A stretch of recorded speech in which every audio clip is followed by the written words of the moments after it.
day 3, and you want to tell them what we're doing today? Playing the Mystery Millions today. $1,000 buy-in. Bounties up top for $1 million. First place is $1 million. There's a chance at $2 million today. Not today, because there's a day 2 later on. Biggest buy-in of our lives, biggest tournament of our lives. There's got to be 12,000 plus in the event. Wish us luck.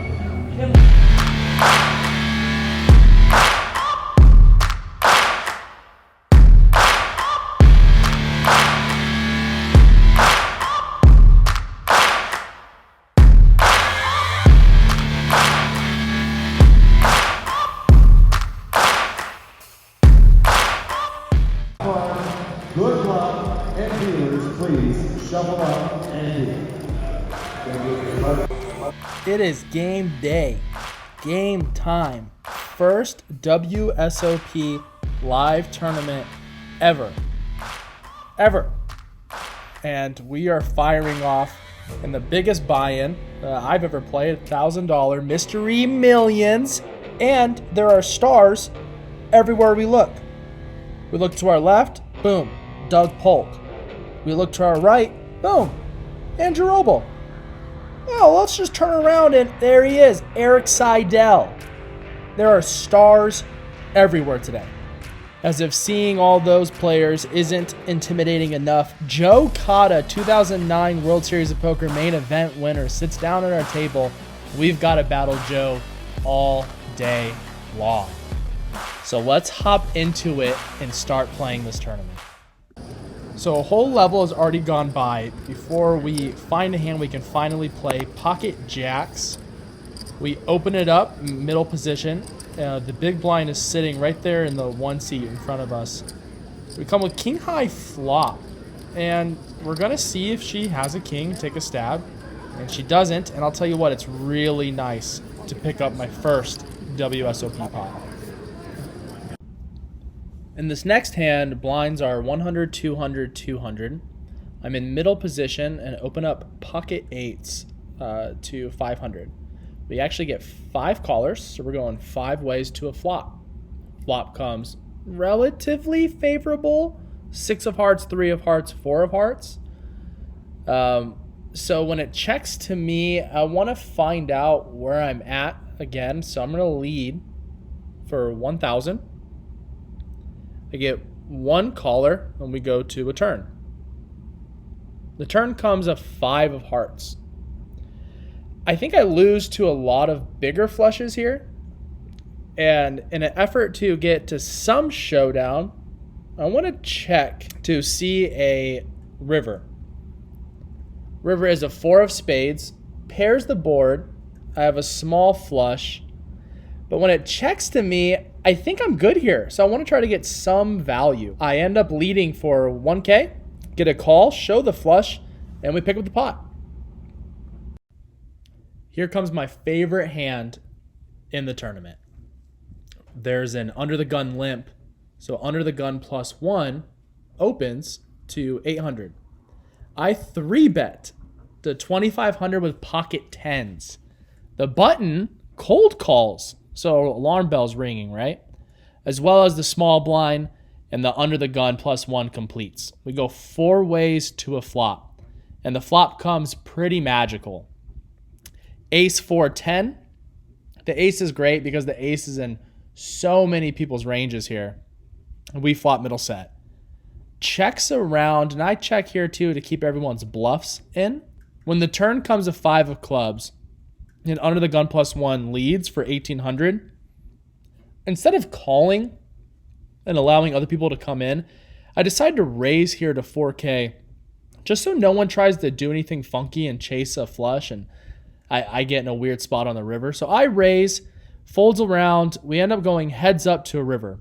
River is the queen of diamonds, and it gets checked to me. I'm thinking of the right size, and I land on 10,000. I actually think it's kind of small, but I want to call here. So I land on 10K, And it must be a good enough size because under the gun +1 goes into the tank. After tanking, we find a call and get a huge pot. Our set is good. What's really gross is he ends up rivering top 2 pair with ace queen. He was just kind of forced to call. He tells me he smelt my set, but he wanted me to show it because he didn't believe me. So it was kind of a sick read, but nice to get paid here. In tournament poker, pots are always really important to fight over. So when it folds to me in late position at an ace-7 offsuit, I open, get the big blind to defend, and we go to a flop.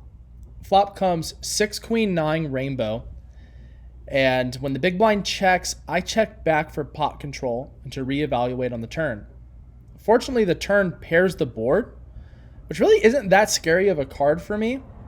And I think ace high is good here a lot of the time. So when the big blind leads for just 1,000, I snap call here so I can try to do something funky on the river. And my snap call works because when the river comes and the big blind checks, this gives me the opportunity to take a stab at the pot and take it down. And honestly, ace high is probably good here, but there's no need to take it to showdown. The pot's small enough that I can take a stab at it myself. So that's what we do, and we take it down.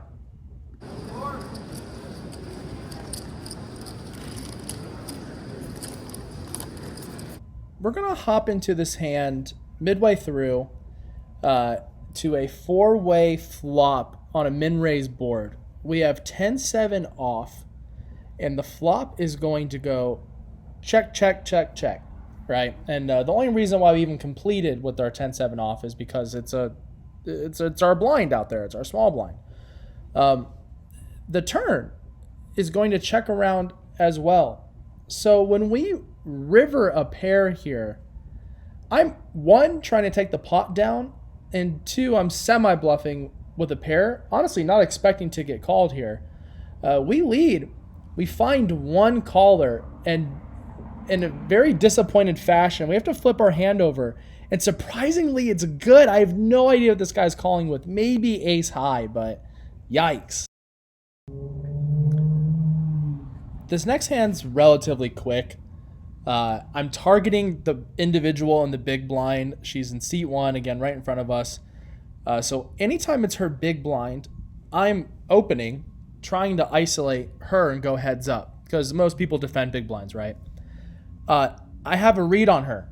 And anytime she checks, she honestly has absolutely nothing. So the second I see a check, I throw a bet out there, and we just take it down. Beauty of live reads. This one wasn't too difficult to make, but very important to have in your arsenal moving forward. Here's another fun live read. This is the last hand before last hand I played really before dinner break. Blinds are 300, 600, 600. Under the gun, it opens to 1,300, and I 3-bet to 35 with the red pocket 10s. We go heads up to the same opponent, actually, who we had pocket 10s last time against. And the flop is great. It comes 4-8-2 with 2 spades. And now notice the player's hands. See how they're fidgeting? Now, quick callback to the other hand with him. Notice the hands don't fidget at all. He's cool, calm, collected because he's got ace with a good kicker. Here, I imagine he has nothing, so I'm going to lead so he doesn't catch up and take down the pot.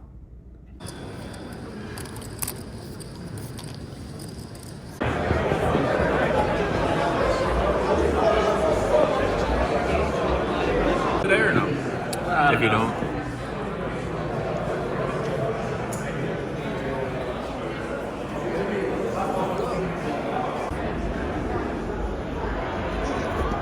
I think he's the only one that got dressed. We finally get a hand coming back from dinner break in the cutoff. We open it up, and we just get the big blind to defend. We have King Jack suited. We're going to go to a flop of 8, 9, 10. There is a lead by the big blind. And with our open-ender straight in the top half of that open-ender, drawing to the nuts, we're going to float one time and reevaluate on the turn. The turn comes a jack. Not a great card for us. Yeah, we have a pair, but now there's a 4-liner to the straight on the board. So when the big blind leads here, honestly, I think a call is just throwing away money. I'm not going to like a lot of rivers. So let me just fold now, protect my stack, and try again at a different point.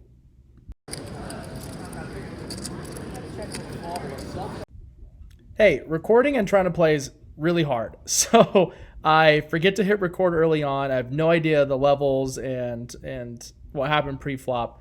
But we have 6-8 of spades here, 3 ways on the button, and we end up turning the flush. So when we lead here, and there's an all-in in the small blind, looks like the big blind folds, and we've got nothing to do but to call here and hope that he doesn't have a bigger flush.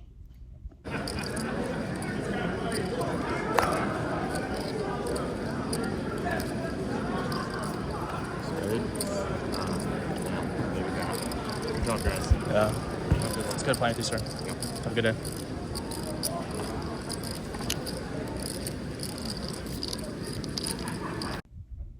Okay. Talk about picking your spots at the wrong time.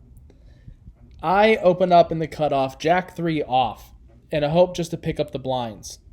Joe Cada's got other intentions. He calls in the big blind, and I make a decision here. I do not care what the cards come out. I am barreling every single street. So I checks to me, I barrel on the flop. Checks to me, I barrel on the turn. And you will not believe what I do on the river because I barrel. I barrel the river. And I actually think it's a good bet. I put a lot of one pair holdings into a really tough spot. Joe goes into the tank. And after tanking for quite some time, Joe finds a miracle call. I don't even show my hand. He doesn't show his. We know it's good. I muck it. He picks up the pot. The super sick thing is, after the end of the hand, he says, I almost folded.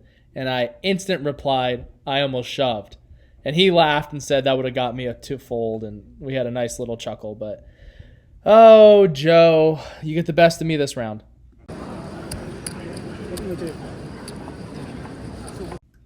The wait for Joe Cada round 2 doesn't take long. I shove with pocket jacks.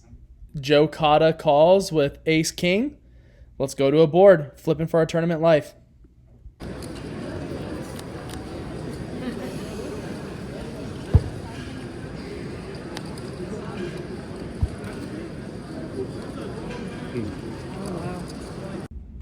Boy, oh boy, do we get lucky. Lucky. Find the double up, survive. We're getting really late into the tournament now. Oh, it's too fly. Oh, it's not like the one which is 11. So 11.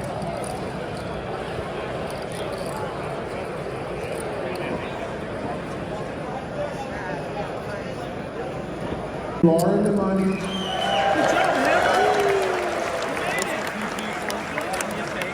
Give us just a couple of minutes. We're looking for. Now you're just gonna get some bounties on day 2.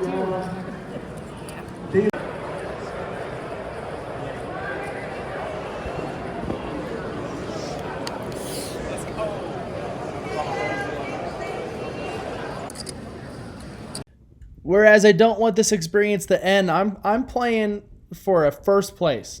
I'm not looking to let my stack be blinded out to make a small pay jump. So when I see king queen suited with my 6 to 8 big blinds at this point, it's shove time. 6 to 8 big blind standard shove under the gun, folds all the way around to the small blind, who is unfortunately for us gonna make the call with ace King.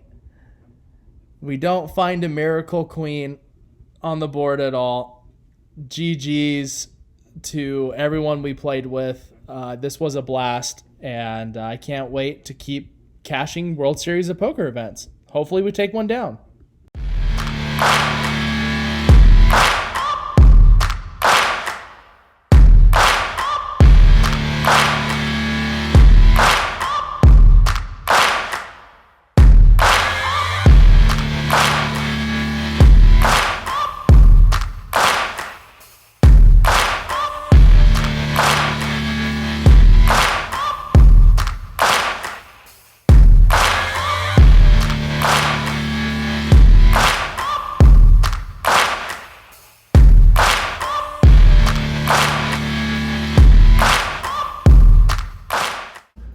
We are back in the hotel, and oh my god, I'm trying to eat some food because I've had a slice of pizza and some dates all day long. Can't get in the food.